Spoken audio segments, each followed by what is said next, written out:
Hello, everyone. My name is Gulnaz Sharafuddinova. I'm a political scientist at King's College London and professor of Russian politics and director of King's Russia Institute. And I'm delighted to open up today our panel on things Russia. And specifically, we will be focusing on the more recent evolution of patterns, strategies, actions of the Russian government inside the country and outside the country. And a lot of things are changing, but some patterns are still remaining. Hence, the panel has a lot of discussion on imperialism and imperial strategies, but we will be looking at the strategies of foreign influence wielding of Russia, but also what's happening inside Russia. But most importantly, hopefully, we will turn the discussion also to the actions that are necessary to be taken to confront the aggression and to think about what's waiting for us in the future and how we can shape that future. And with me today is a distinguished panel with, let me just go over, David Kattler, who until the end of September, I think, was the head of the Defense Counterintelligence and Security Agency at the Department of Defense, US government. And until 2023, he was an Assistant Secretary General for Intelligence and Security of NATO. Then to his left, Dr. Marie Mendras, a common participant, I think from last year as well, and the years before at Riga Conference. Dr. Marie Mendras is a professor of political science at Sciences Po. And I'd invite everyone to read her very recent book on La Guerre Permanente, Ultimate Strategy of the Kremlin, that came out in 2024.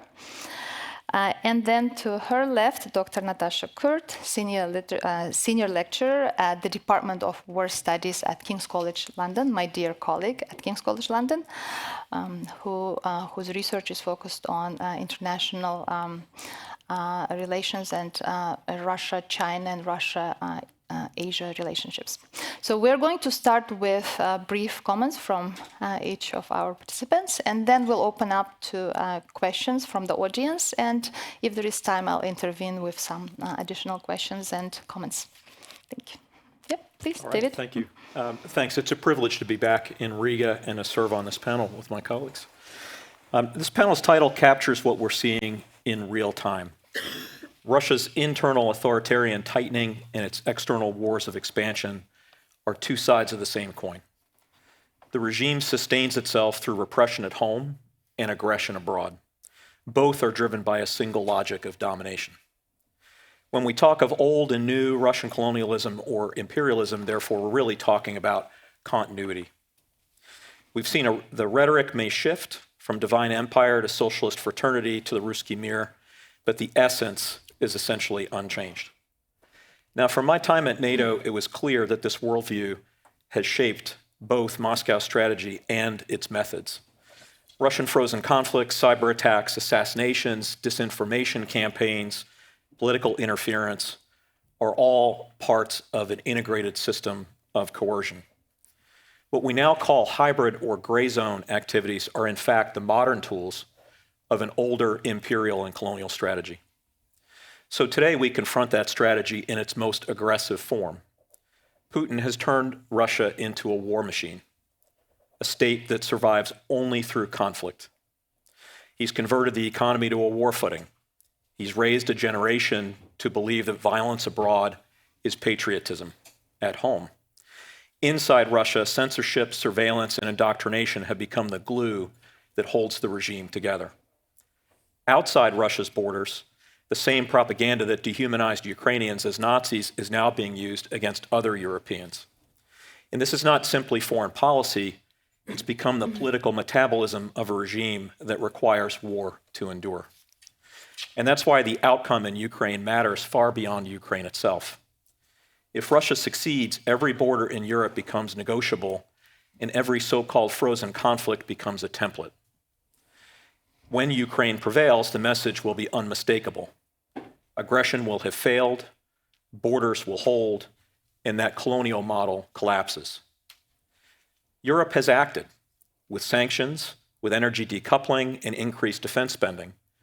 But our task now is to move from alarm to sustained action.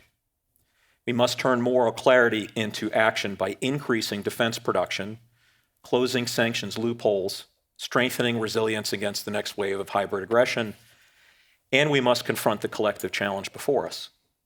Europe and the United States each bring different strengths. Europe has proximity and resolve, and the US has global reach and resources.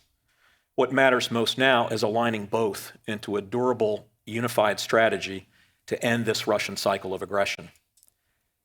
History shows that when unity wavers, Moscow exploits the gaps. So our responsibility on both sides of the Atlantic is to ensure that those gaps never open again. In the end, this is not only a question of policy, but also a question of will, whether the free world has the determination to outlast a regime that is built on repression and aggression.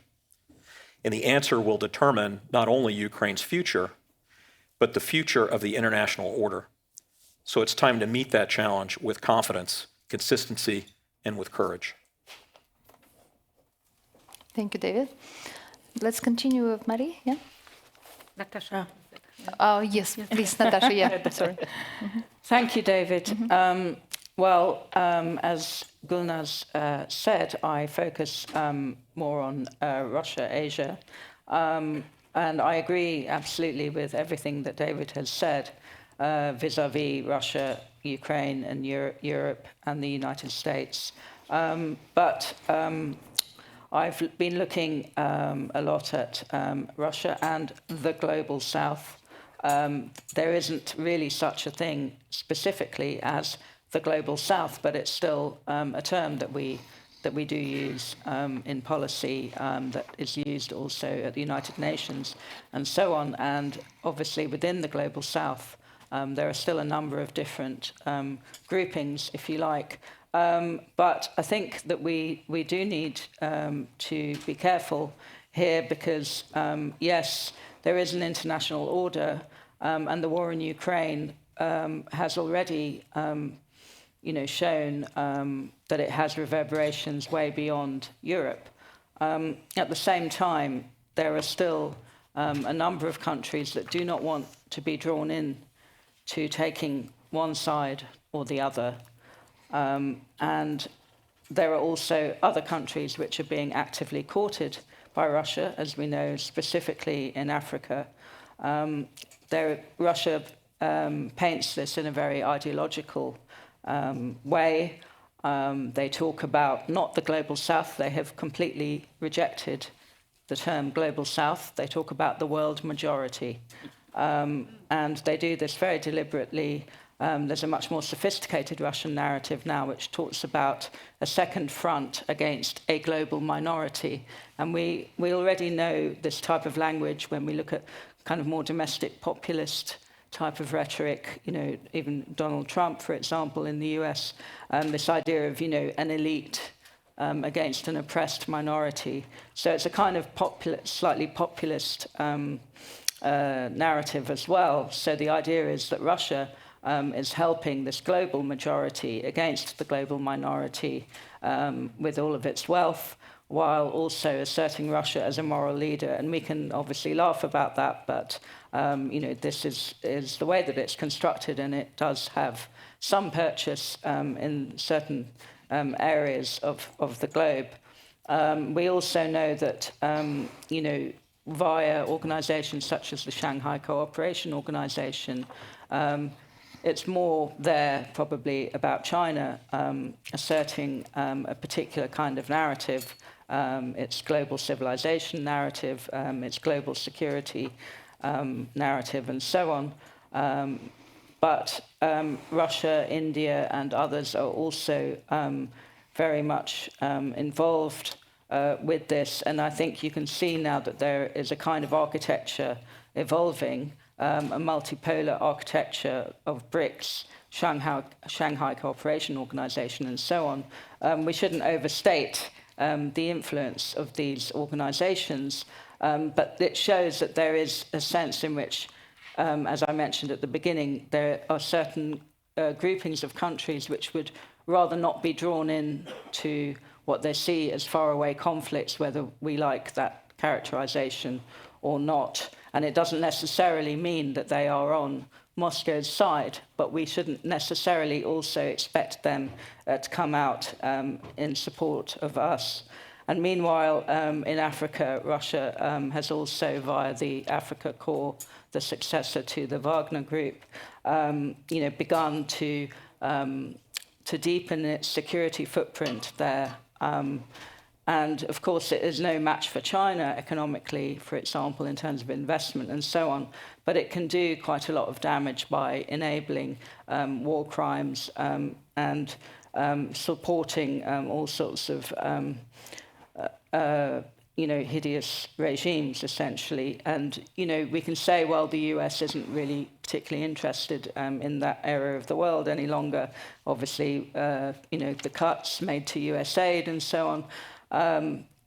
All of this, though, means that Russia, while it is not able to claim any kind of dominance in that arena, is making all sorts of alliances, which we should still, I think, be keeping an eye on. And also significantly, those that we need to be keeping an eye on are those kind of, if you like, those who have not declared for either one side or the other. Because if we lose those groupings, countries like India and so on, then, I think it will be difficult for us going forward. Thank you very much, Natasha. All right, Marie, please.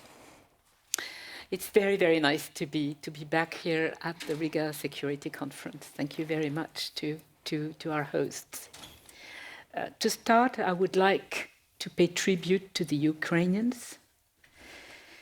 We are walking fast into the fourth year of the war. It was difficult in 2022 to imagine such a long war.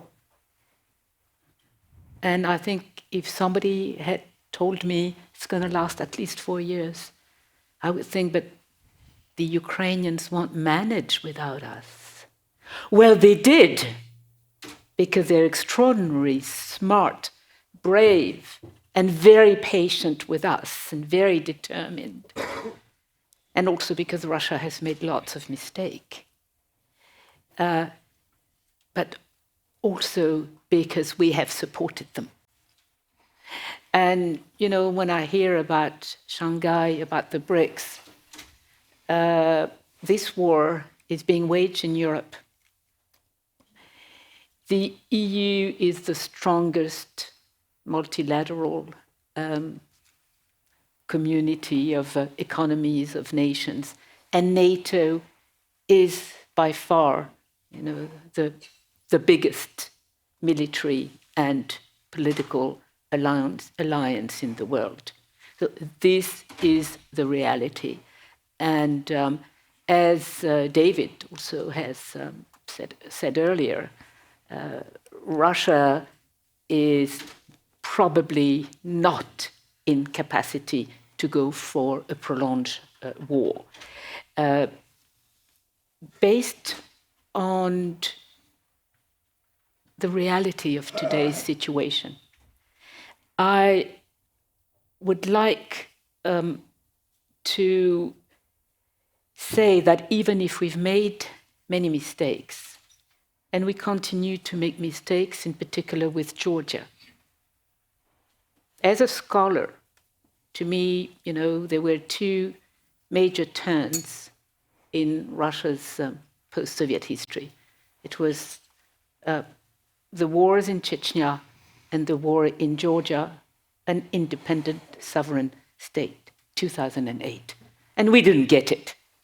I mean, you got it, the Baltic nations, but we didn't. We didn't get it at the time. It is absolutely clear that the European Union, NATO, and all European nations, I'm not talking of governments, nations, they absolutely want this war to end, and if possible, Russia to be defeated.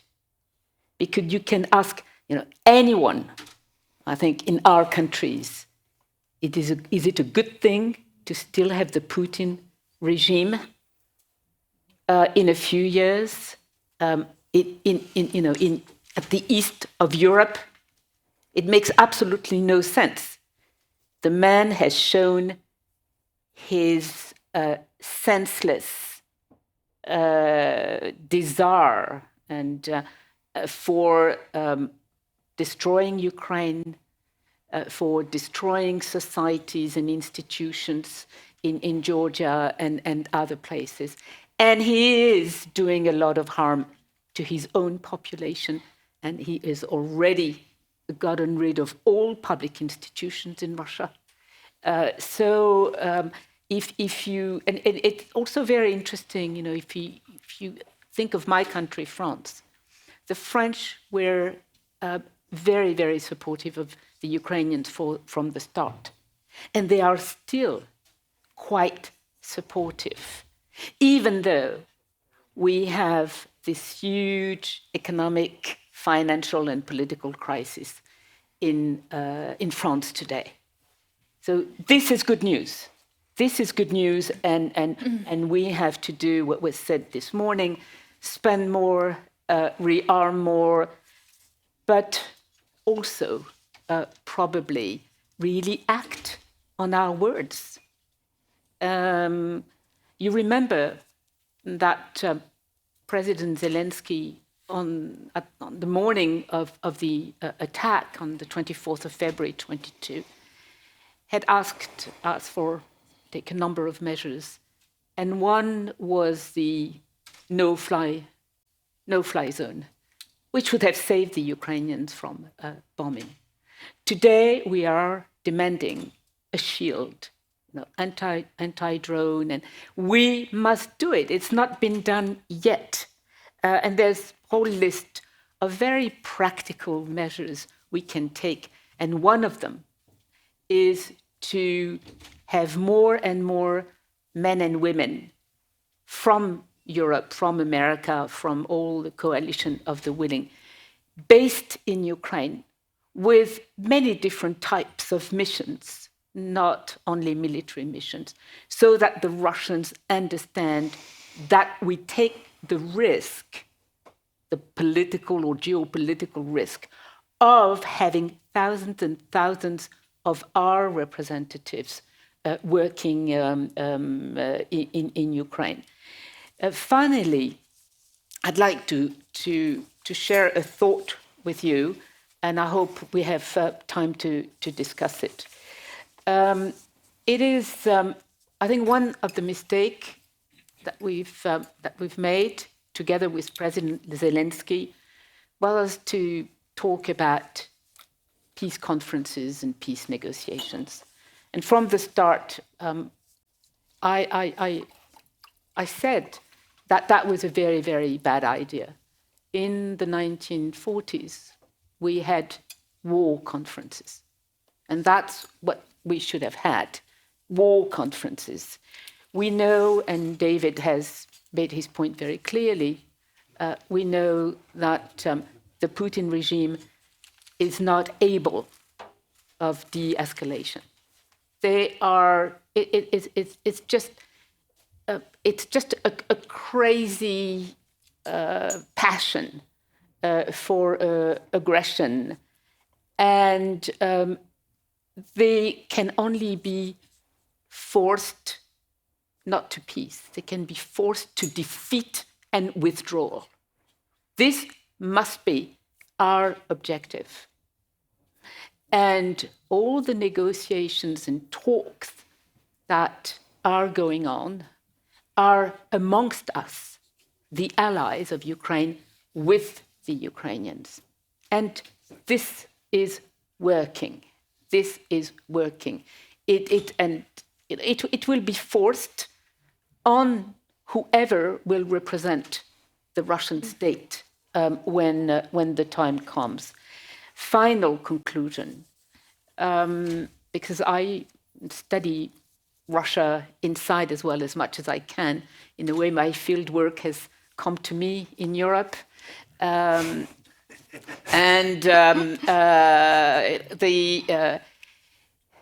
will be peace and security on the European continent if we start thinking also about the future of the circa 135 million people that live in the Federation of Russia. It is, I think, our obligation and our right to think about it, because we know that we will have to accompany the process of reconstruction in Russia, reconstruction of public institutions, of society, of trust, of public services. Everything we need to be rebuilt. And I am positive about this because now, and it was certainly not the case 2 years ago, I can talk with Ukrainian colleagues and politicians about the fact that one day, like we, the French, with the Germans, there will be reconciliation. Thank you. Thank you, Mary. That day might, we don't know when that day will be. But we must have an objective. Yeah. Must have an objective. Thank you. Thank you. All right. We already have some hands up. I wanted to open up with my own question, but I think I'll let the audience speak first. And I saw the hand just rising right there. Please start with your name and yes, thank you, short. Julian Lindley, French. Nice to see you all. I'm just wondering, listening to the panel, what your reaction is to the previous panels of this conference, where we seem to be saying in the previous panels that Putin is a rational actor, that we don't have to worry too much at the moment, that NATO has everything under control. But it's plain from your expertise that on the one side, the economy is in a growing peril because of the war. On the other side, the Russians are learning new ways of war. The General Staff is learning new ways of war. We now not just have a war of conquest, we have a war of destruction where they can't actually conquer. We have a war of exploitation, which is being a whole range of instruments of power being applied, not just against Ukraine, but against the Western partners as well, and a war of coercion, an attempt to impose a sphere of influence over those nations which it can neither conquer or destroy to its immediate west. So I'm confused. I'm hearing from this conference that don't worry, keep calm, carry on, Rob. And at the same time, your analysis is persuasive, that this is not a rational actor at a rational moment. Thank you very much. So we take several questions? Yeah, we'll take one by one. I saw David. Yeah, I'd just say, look, I always love Julian's questions. Thanks so much. Look, I think more than one thing can be true at the same time. And I think you've eliminated a few things in your questions that could seem contradictory. I actually don't think they are. He is rational. He's just painted himself into a corner. He initiated a conflict that he cannot win through the force of arms. But that doesn't mean he's irrational. And for what it's worth, I think if you go back and you read Herman Kahn's book on nuclear escalation, you also get a better sense of where he might be as well with the periodic threatening of the use of nuclear weapons employment. The chapter, especially on rational irrationality, is what I would refer to here. I think it's very apropos in this. Russia is learning new ways of war, Julian. Yeah, I agree at the tactical and operational level, but they're not learning how to win. They're learning how to cost themselves even more and even greater losses that will set them back generationally. I mean, just look at the demographics of the losses, even if you don't look at the economics of it. But I think where I'd end, though, is that I think that what Putin continues to bet on is that others outside Russia will enable him to prevail, either through a failure to maintain resolve and follow through. We give him a partial victory or a complete victory. And I think Kaja Kallas's analysis on this from before she was at the EU is very also relevant here. And I think that he needs that. He's not just painted himself into a corner in terms of the war, he's also painted himself in a corner at home. Because the internal propaganda and the repression regime is maintained on the idea that Russia will eventually prevail in anything it chooses to engage in. And once that veil is pierced, there could be some significant consequences domestically, not just internationally. May I just add one word? I don't think in any event Russia can win or have a half victory the way you mean it. And they will never be satisfied. This war was started with, it was the decision of one man, Vladimir Putin, against his own men and advisors. So there is something paranoid and crazy about it. But of course, the paranoid leader has his own logic. So let's not think it's our rationality. This is where I would not use the term rational. It's suicidal. That war was suicidal. Why? First, the Russians had managed to spoil part of Ukraine with its invasion of 2014, annexation, to stop Ukraine's path towards NATO and the EU. They still had very strong networks and corruption working on. They could have continued with their policy in what they still call their near abroad of spoiling, just having no real states, no institutions, and being able to manage by very corrupt and violent manners and pay their men in those countries. That's what the Ukrainians have always fought against. As early as the 1990s, then the Orange Revolution and Maidan, and what the Moldovans also have been fighting against, and the Georgians, and this is really the situation. This man started a war that he said would last 10 days or less, then had no option that he would consider. He was offered negotiations by the Ukrainians. Let's not forget, in April 22. And at that time, Zelensky made quite a few concessions to stop the war. You talk to people have forgotten this. And say, well, the Ukrainians don't want to make concessions, except to lose territories. Russia is much bigger; they have to accept this. This is where we are today. The criminal part of the war is not only all the massacres and bombing, and it's also criminal because it is being waged with no objective of peace. And this is typical what we've always considered to be unjust wars.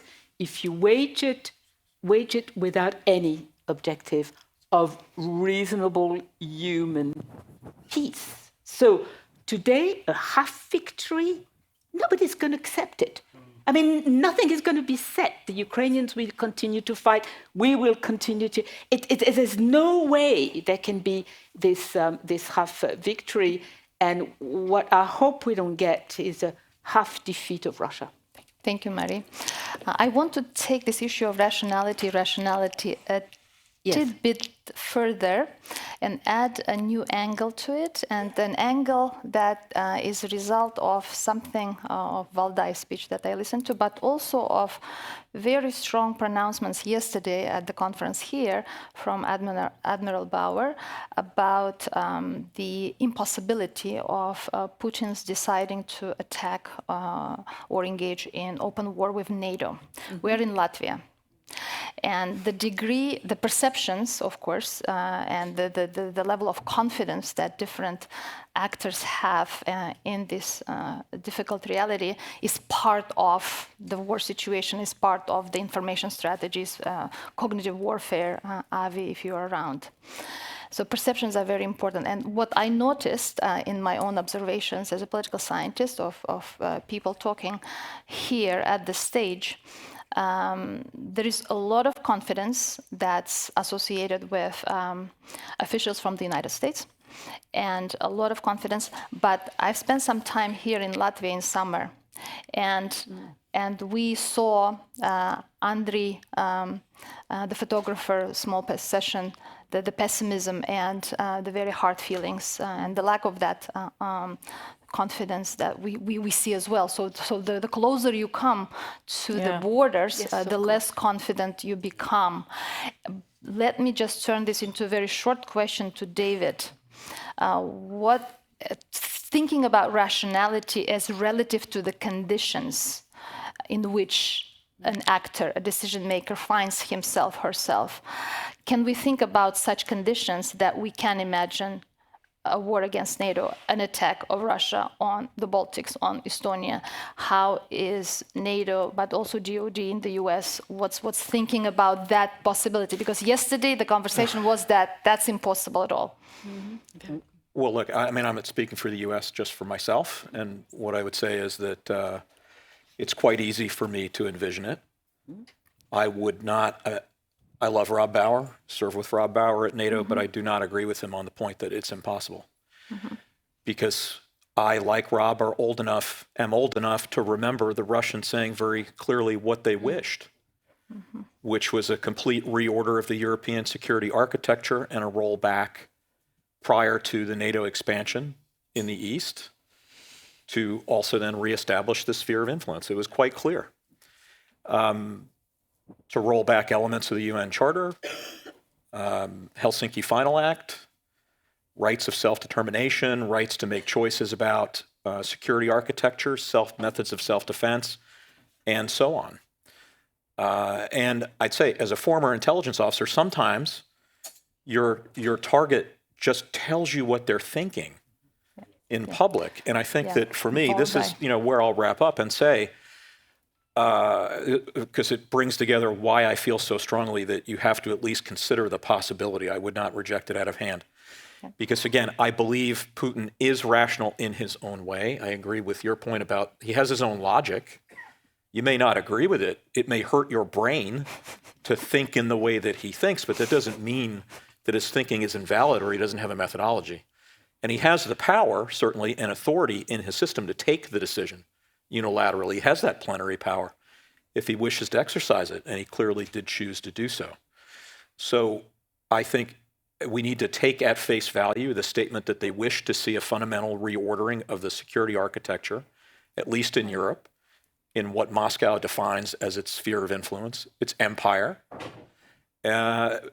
without losing sight of the fact that if we consent to that, either affirmatively or implicitly, we will have surrendered the concept that borders are defined by law and not by force.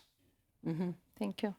Can I just come in Please, and say, please, Natasha. I think if we're talking about the Baltic, I think it's instructive to think about all of these, so-called acts of hybrid warfare, the undersea cables and so on and so forth. I think I'm not completely denying the label hybrid warfare, but I think that it has a lot to answer for, because I think people have thrown everything into this one kind of category, if you like a catch-all grab bag for too long. And so we're starting to conflate all these different threats together, and then it starts to become very difficult to know actually which are the salient threats and which are not the salient threats. And, actually with the underwater sea cables and so on, we're talking about acts of sabotage.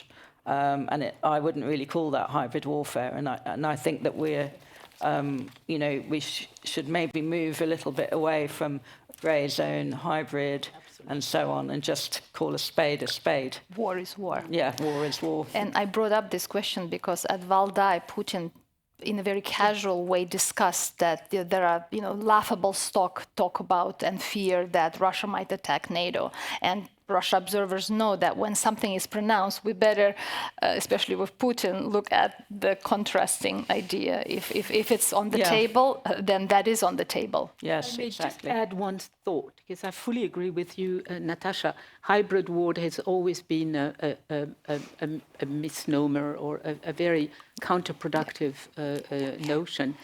Yes, we got caught into this, but I guess the Russian decision makers, whoever they are also completely caught into this sort of, they had this big bag with all kinds of weapons and subversion. And so it's also probably very difficult for the man, around Putin. They don't trust the guy, that's for sure. To know, what do we still have in the bag that we'll need to take out, and we shouldn't fall for this sort of fear that maybe we're going to miss Putin's latest threat, because he said it at Valdai. He did the same with nuclear weapons. And the only thing we can do is just say no. You're not going to cross our borders, even just flying or whatever. And this is the actions we are taking so it won't happen. Thank you. All right, I saw the hand here, right? Please. You can't really see anything. Thank you so much for a very interesting discussion. My name is Lolita Sigan. I'm a seconded expert to EU advisory mission based in Kiev. And my question would be about the supply side of this war. Because basically we are all fueling Putin's war machine by buying Russia's energy. The energy imports, LNG imports in Europe have increased. There is shadow fleet passing the Baltic Sea, and it's very hard to combat it. And most of the shadow fleet vessels are actually registered under European flags. And of course, there is a very strong presence of re-exporting of Russia's oil, which is being refined in India. Yeah. So how do we stop this war machine from continuing to fuel, from this energy from continuing to fuel this war machine, also in the view of what was happening in Kiev last night? Kiev again was under a very heavy hammering of both Russian drones and missiles. Thank you. Thank you very much. I would only say that on the subject of the oil, it's actually not a huge amount of oil that is being transported. If you compare it to the amount of gas that Russia used to, ship to Europe via the gas pipelines, I think, it's not nothing, but it's actually not. I don't think it's necessarily decisive, I would say. Well, but it is a key center of gravity and does sustain. It does sustain, yeah, but... And we've had many of our politicians, including my own president, right, has been very clear on this idea that we need to do everything we can to end the energy connection, because that is a principal form of revenue generation, the shadow fleet obviously related to it. But I think you also see Ukrainian military actions against the oil and gas infrastructure in Russia having a pretty dramatic effect, both internally and externally, on that machine's ability. So to a certain extent, the Ukrainian military and security services have been some of the most effective sanctions enforcement or enforcers in recent months. Great point. There. Thank you. Great point. Thanks, please. Elena. Hello there. Elena Rybakova from Kiev School of Economics. My question is about the role of China in this war. We've seen also some combatants from North Korea. China is probably the most important person for the export controls evasion. How do you see that? And very quickly on the earlier question, Europe is the largest importer of LNG since the beginning of the war, and Hungary and Slovakia have increased their overall imports of Russian gas and oil because they have the exemption since the beginning of the war. Okay. Are we going to Natasha, come in now? you want to? Well, yeah. I'll just talk about China. I don't know so much about the Hungarian component, but Russia is.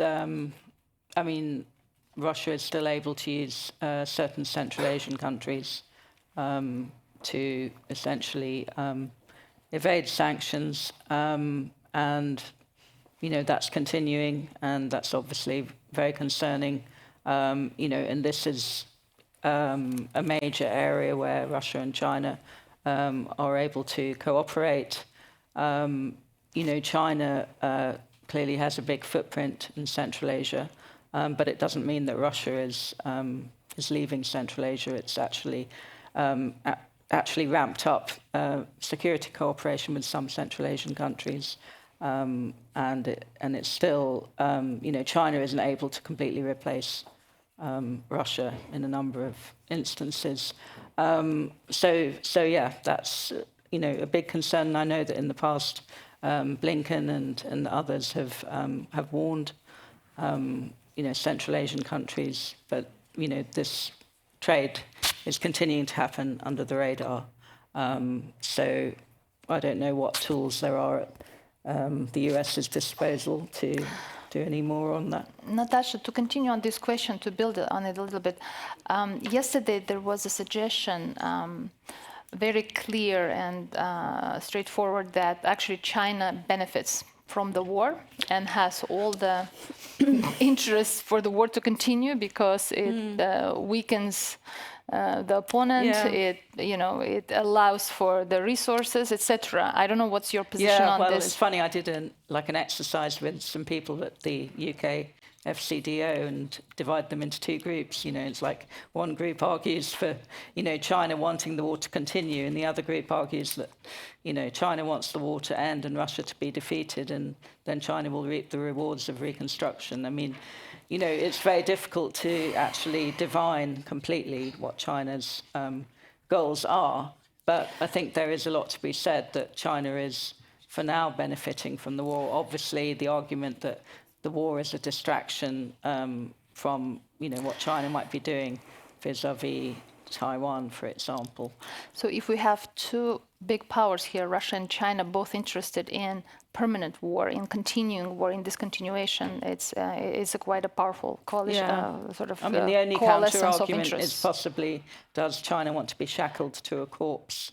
But then again, This understanding of the interest of both countries in the continuation of the war raises a question about, and brings us to the view of their ideology in terms of how the world, the global order should operate, right? And we frequently, when we talk about Russia's relations abroad, we talk about certain transactional relationships, right? But there is also ideological. What's your view on what's stronger? Is it the ideology of anti-Westernism, of unfair world order, of Western colonialism that brings these countries together onto the same stage to look, to have their PR campaigns for such a coalition?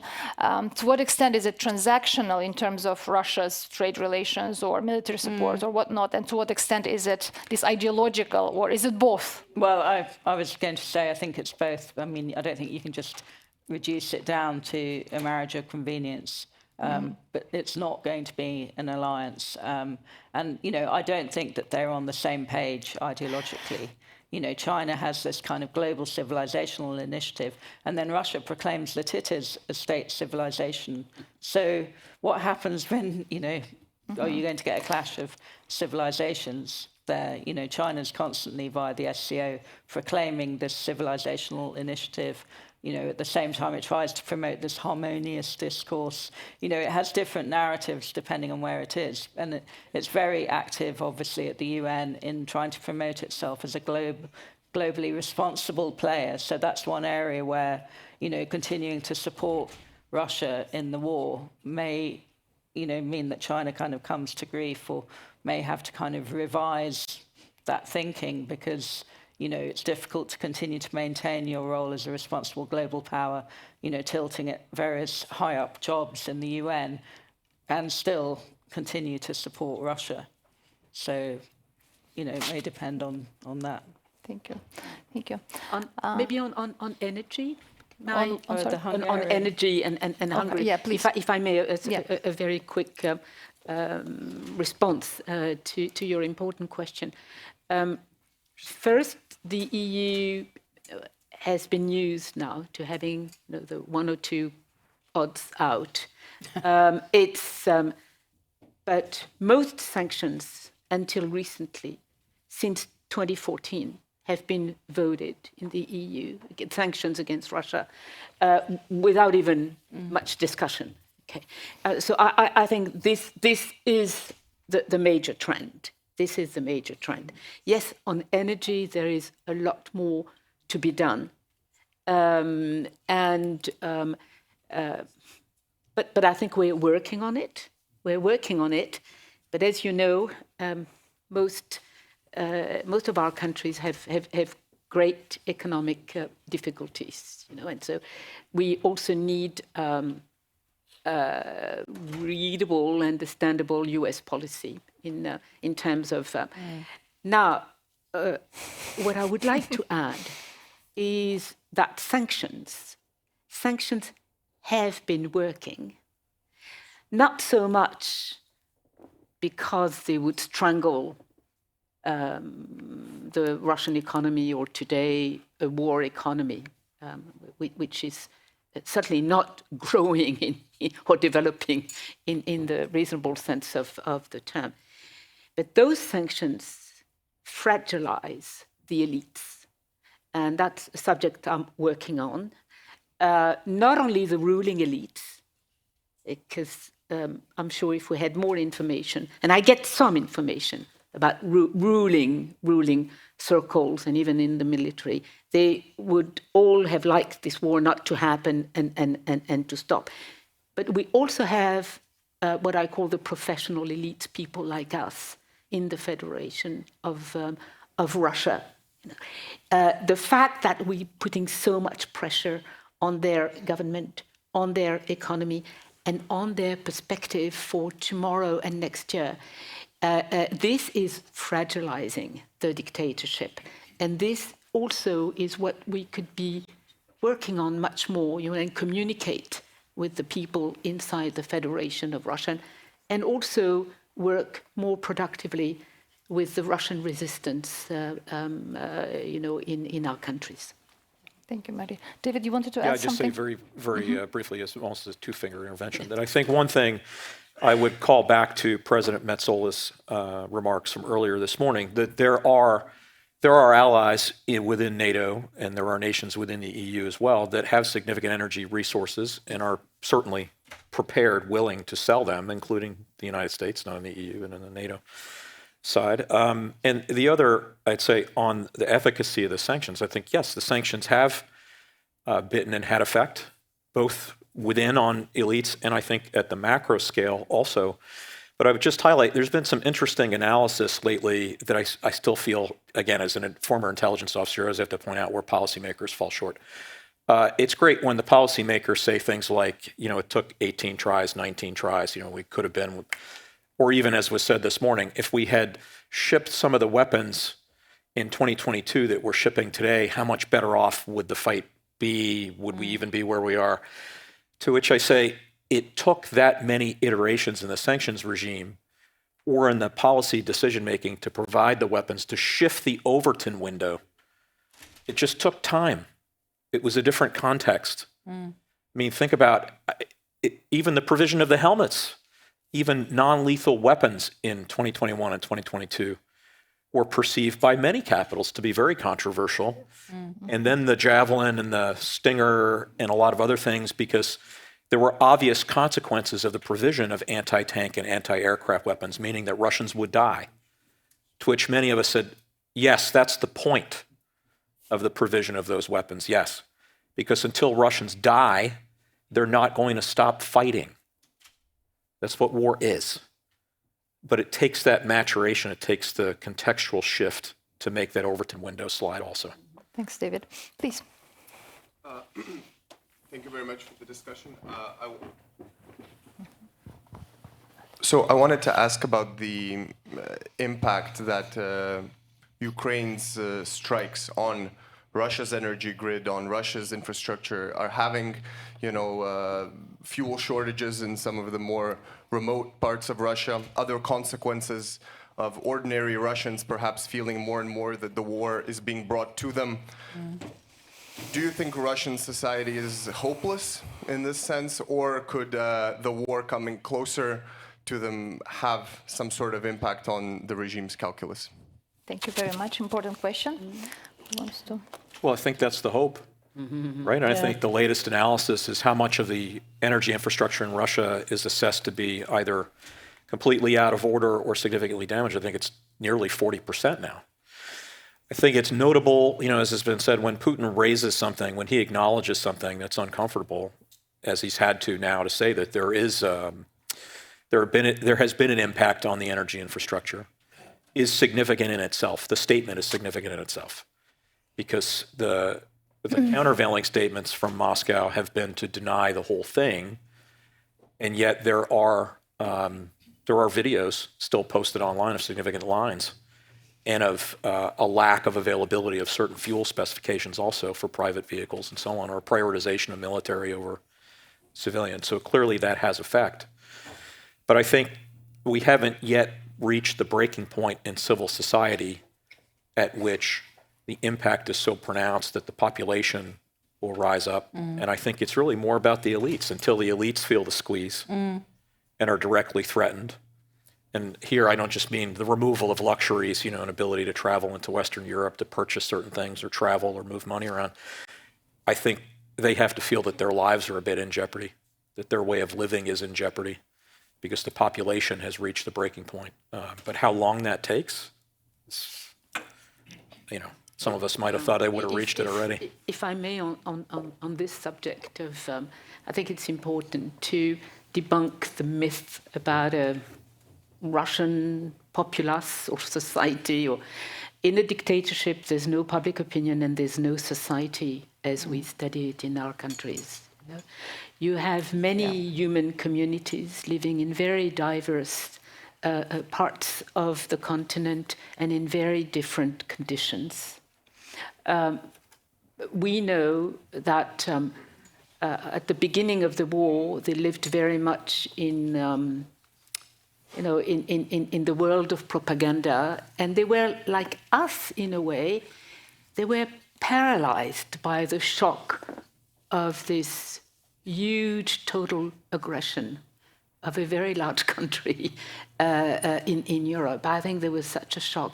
And then they were, they've been living in that huge noise, which, as you know, if you sometimes have the courage to watch Russian television and channels it's very brutal what they show, the pictures. They did the same during the Second Chechen War. So we cannot expect a society that does not exist institutionally or to erupt or but what I think we know, and I try to get as much information as I can from inside Russia, and there's lots of very good blogs and sites. For example, also tonight I'm going to meet a Russian friend who went back, who lives in Riga now, went back and is coming back tonight. And those people that come back also and tell us stories, and not only from Moscow, you see that the major, what I see, what I understand, but it's not scientific, of course, is that most people endure unpredictability, that there is this great anxiety, and that now there is also this anger against a leader, a regime, an army that is taking their men, and many don't come back, but also never tell them when it's going to stop. Never. Thank you. Thank you, Marie. I think we've reached the end. Yeah, we need to wrap up. So I would like to take a moment to thank our panelists, and please give them a round of applause. Good. Thank you very much. Thank you, Gunnar.